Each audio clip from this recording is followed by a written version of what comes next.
Welcome to DIY Solar and Wind. Haven't made it home from the vacation yet, but I am in Tawas, Michigan, right on Lake Huron. Today's a very, very windy day. Look at that.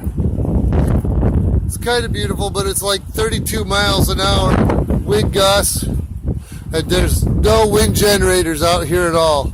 I can't believe this.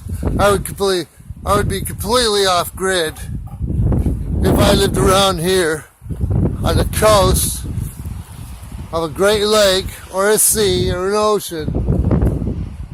That's just me, folks.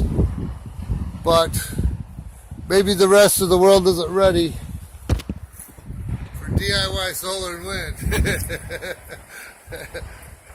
But I have passed my little business card around and talked to a few people, a few residents around, spread the word.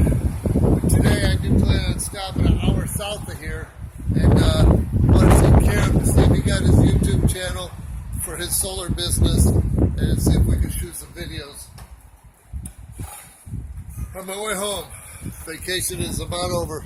Alright, thanks for watching and have a nice sunny day.